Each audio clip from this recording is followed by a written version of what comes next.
Est-ce que tu as déjà craqué? Est-ce que tu as déjà failli abandonner parce que tu n'arrivais pas à avoir assez de clients, parce que tes mois étaient trop justes financièrement, parce que tu n'as le soutien de personne? Combien de fois j'ai pu douter durant ces 18 dernières années? Ce matin, j'avais une entrepreneuse en larmes au téléphone pour qui c'était trop dur, pas naturel d'aller vers ses prospects qualifiés pour vendre son offre. Quand tu es sensible, quand même comme Julie ce matin, tu es hypersensible, quand tu éprouves beaucoup d'empathie, non seulement c'est difficile, mais ton corps te fait aussi rapidement ressentir que tu sors de ta zone de confort. Alors pour pouvoir vivre malgré tout de mon business tout en me respectant, j'ai appliqué 5 principes élémentaires qui te permettront à toi aussi d'atteindre tes objectifs en baissant considérablement la pression. Il y a 5 ans seulement, j'étais au RSA. Cette année, nous allons atteindre le million. Et si toi aussi tu veux passer un palier et arrêter de douter, voici comment. Reste bien jusqu'à la fin.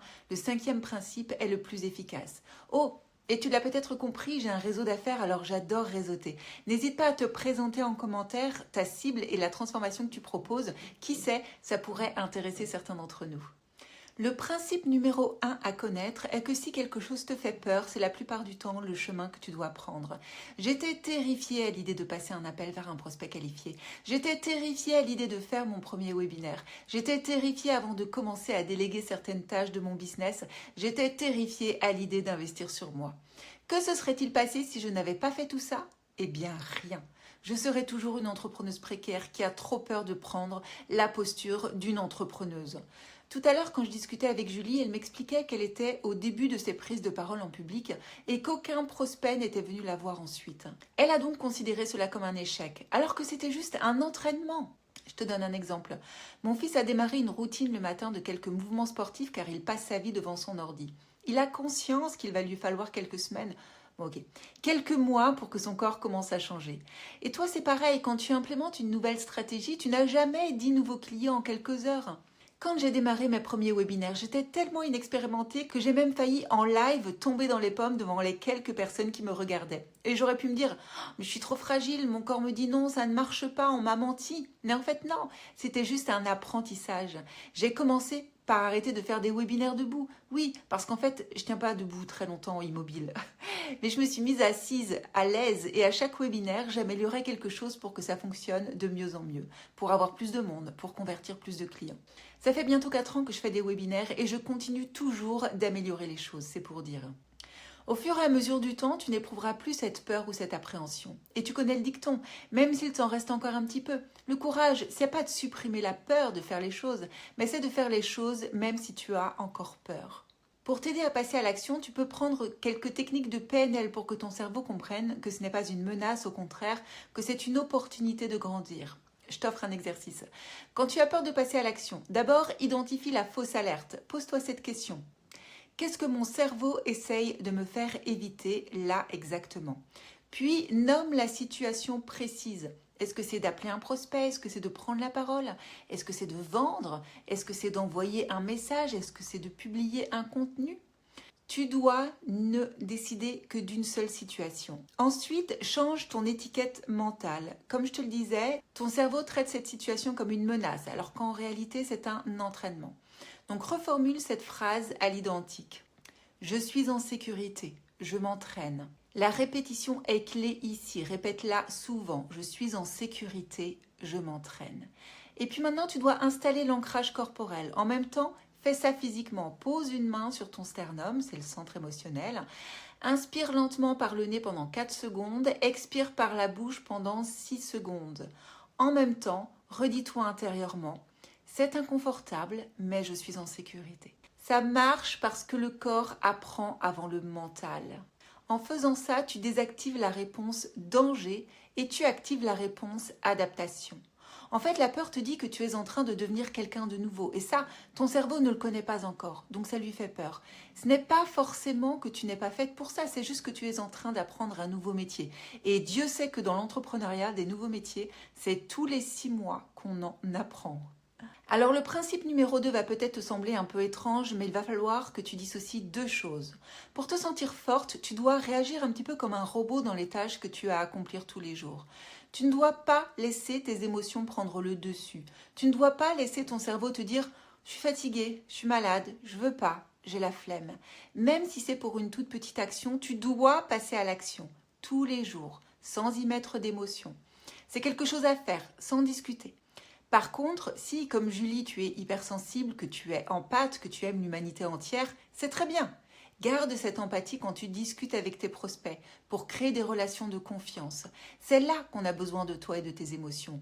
Là, tes émotions peuvent s'exprimer pleinement. C'est grâce à tes émotions que tu vas convertir tes prochains clients, car tu les comprends et tu as très envie de les aider. Parce que c'est quoi le risque si tu les laisses s'exprimer aussi, tes émotions dans ton quotidien, quand tu dois faire des tâches pour atteindre tes objectifs? Eh bien, elles vont déformer ta réalité. Julie, donc, que j'avais au téléphone ce matin, pensait qu'après cet échec, elle était nulle, qu'elle n'avait plus rien à faire dans l'entrepreneuriat. Alors que ce n'est qu'un apprentissage. Et cet apprentissage lui disait quoi? Juste qu'elle n'attirait pas les bonnes personnes avec sa pub et que c'était donc elle qu'il fallait revoir, sa publicité, son visuel, sa description. Mais absolument ni son offre, ni sa posture, ni Julie en elle-même. Juste l'image de sa publicité. Je ne sais pas si tu connais les accords Toltec, mais l'un d'entre eux nous dit exactement la même chose. N'en fais pas une affaire personnelle. Et c'est exactement ça, cette expérience qui n'est pas, je le répète, un échec, mais un apprentissage, ne dit rien de nous. Elle nous apporte juste des datas, des chiffres qui nous permettent de nous améliorer. Et ça doit être mécanique, même si c'est pas joli comme mot. Et sans te faire violence, bien sûr, mais au contraire, en t'apportant 10% de sécurité en plus à chaque fois. Par exemple, pour moi, je me suis sentie en sécurité à mes webinaires suivants, en les réalisant assise et plus debout. Donc toi aussi, crée de la sécurité dans tes actions quotidiennes pour pouvoir les tenir dans le temps et qu'elles puissent être rentables rapidement. Peut-être en préparant des phrases en avance, peut-être en limitant le temps de ta prospection par exemple, ou en venant le faire en collectif pour ne pas être seul. Mais rappelle-toi, plein d'émotions avec tes prospects, c'est ok, et de la sécurité dans ton quotidien pour que tes émotions ne te fassent pas abandonner. Le troisième principe qui m'a beaucoup aidé à chaque fois que j'ai pu douter était de me réaligner. Je veux quoi pour mes prospects, je veux quoi pour moi ? Si la cible est la bonne et l'offre aussi, mon envie supplante tout et je vais continuer. Et c'est d'autant plus facile quand tu as été ta propre prospecte ou si tu es à l'instant T de ta problématique, car vous serez encore plus motivés ensemble à changer les choses pour chacune d'entre vous. Et c'est facile d'avoir très envie de changer les choses pour des personnes qui vivent la même situation que toi. C'est comme un raz-de-marée humain. On sait qu'on est plus fort quand on est ensemble. Donc il y a le fait d'être aligné avec sa cible, mais aussi le fait d'être aligné avec ses propres désirs profonds. Si mon besoin de sécurité financière est encore très fort, je continue. Et souvent, le pourquoi est défini par une situation qu'on ne veut absolument pas revivre, parce qu'elle nous a été très douloureuse. Comme moi, par exemple, quand je suis tombée au RSA il y a 5 ans. C'était vraiment quelque chose que je me répétais tous les jours. Je me disais, mais il est hors de question que je retombe dans la précarité dans laquelle je suis, mais il est hors de question que je revive ça, que je vive ça plus longtemps.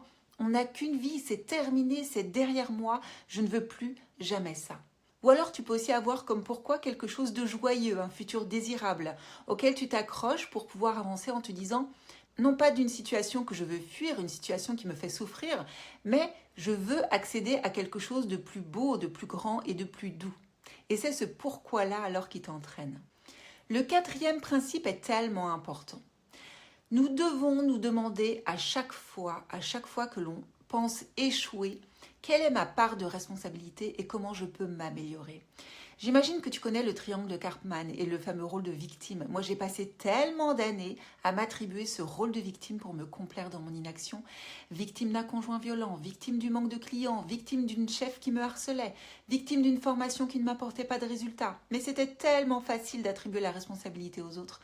Et si toi aussi tu réagis comme ça, alors tu restes dans l'insécurité. Tu ne deviens pas plus forte si tu laisses porter aux autres ta responsabilité. Quand on a peur, que l'on n'a pas confiance en soi, on a juste un peu d'ego qui nous fait tenir debout, mais c'est cet ego qui nous empêche d'accepter nos erreurs. Si tu prends la responsabilité de ce qui t'arrive, tu seras invincible. Si je suis responsable d'un échec, je suis aussi responsable d'une future réussite. Je te donne un exemple. Il y a quelques mois, mes commerciales avaient des résultats en baisse et c'était un petit peu un cercle vicieux. Elles avaient donc des résultats qui baissaient, elles croyaient que c'était de la faute des publicités, elles croyaient que c'était de la faute de ma cible, en résumé, que c'était de ma faute. Et moi, je croyais que c'était de la faute de l'équipe qui n'était pas du tout compétente. Il a fallu un peu de temps, mais quand j'ai pris la responsabilité de mon rôle de manageuse, et donc quand j'ai accepté mes lacunes, quand j'ai accepté que c'était moi la responsable de cette situation, je n'ai plus laissé le choix à mes commerciales que d'avoir des résultats. Et devine ce qui s'est passé? Eh bien, il y a eu beaucoup plus de résultats. J'ai corrigé ma posture et les résultats ont changé. J'ai pris ma responsabilité de manageuse. Sois toi aussi invincible grâce à ça. Juste avant de passer au principe numéro 5, abonne-toi à ma chaîne si ce contenu te plaît. Donc, le 5e et le dernier principe est quelque chose qu'il faut absolument que tu comprennes et que tu acceptes pour pouvoir te sentir tout le temps forte. Ton identité ne dépend pas de tes résultats. Tu n'es pas ton chiffre d'affaires. Tu n'es pas une prise de parole sans conversion. Je te donne un exemple. Pendant plus d'une quinzaine d'années, j'étais une entrepreneuse précaire. J'avais honte. Je n'arrivais pas à joindre les deux bouts. Je n'en parlais à personne, bien sûr, et j'avais vraiment l'impression que tout le monde y arrivait, sauf moi. Régulièrement, je changeais de business en me disant que c'était peut-être la cause. J'ai d'abord été graphiste, puis j'ai édité un guide et un magazine, puis j'avais une boutique de papier peint, puis j'ai eu une agence de com'. Et ça s'est soldé, après un mauvais recrutement, par des licenciements économiques et la fermeture de ma société. Je me sentais tellement coupable auprès des salariés qui devaient partir et je me sentais tellement nulle en tant qu'entrepreneuse. Et si un échec fait aussi mal, c'est parce que sans s'en rendre compte, on laisse ce résultat décider de notre valeur. On attend de ce résultat qu'il nous dise si on est légitime. Et si pour toi réussir veut dire valoir quelque chose, chaque test sera une épreuve émotionnelle. En fait, la vraie réussite, elle se construit dans ta capacité à apprendre, à améliorer et à te relever à chaque fois. Ce qui est en train de faire ta réussite aujourd'hui, en fait, c'est juste le fait que tu sois encore là, qu'on soit tous là ensemble. Alors oui, la vie est dure et la souffrance est inévitable. Par contre, il n'y a que toi qui pourras décider du temps qu'elle prendra et de l'impact qu'elle aura sur toi. Alors je te souhaite des douleurs extrêmement courtes. Et si cela peut t'inspirer, je te partage la méthode où je gagne 1500 € par jour ici. Clique ici sur la vidéo qui apparaît et surtout, prends bien soin de toi.